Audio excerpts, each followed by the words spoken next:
लाईफची servicing तर या जन्मी शक्य नाही, मग काय गाडीचीच सर्व्हिसिंग पॉसिबल आहे. म्हणून मी निघाले बाहेर गाडी सर्व्हिसिंगसाठी देऊन यायला.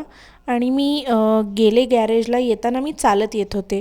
मला एक बोर्ड दिसला जिथं छान असं लिहिलं होतं त्या बोर्डमध्ये की इथे कचरा टाकू नका. पण आपलीच लोकं काय करू शकतो, जाऊ दे. थोडंसं रिग्रेट केलं आणि घरी आले वॉक करत.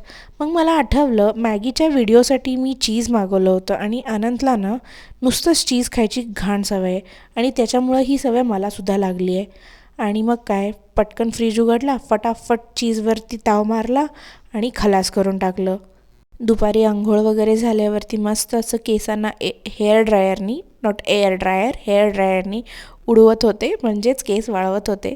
तेव्हा माझ्या ब्रेनमध्ये एक ट्यूबलाईट पेटली की आपल्याला थोडे दिवसांपूर्वी एक फाउंडेशन दिसलं होतं आणि ते आपल्याला मागवायचं आहे आणि ते 1000+ काहीतरी आहे. पण विचार आला, जर आपण हे मागवलं आणि शेड जर मॅच नाही झाला तर काय करणार? पैशाचं सोडा हो, शेड मॅच होणं सगळ्यात जास्त इम्पॉर्टंट आहे. म्हणून मग मी ती आयडिया तिथेच ड्रॉप केली आणि संध्याकाळी मागवलं ब्लिंकिटवरनं थोडं सामान, ज्याच्यात होते मंच, जे की करंटली माझे फेवरेट चॉकलेट्स आहेत. आणि हलव्यासाठी म्हणजे गाजराचा हलवा मी करणार होते, त्याच्यासाठी मला लागणार होतं मिल्कमेडचं हे कंडेन्स्ड मिल्क, अमूलचं बटर. नाही, बटरचा आणि हलव्याचा काही संबंध नाही आहे. सोबतच छानपैकी पालक होता. गाजरं कम पडत होते हलव्यासाठी म्हणून गाजरं मागवली आणि कोथिंबीर आणि लसूण. चलो बाय.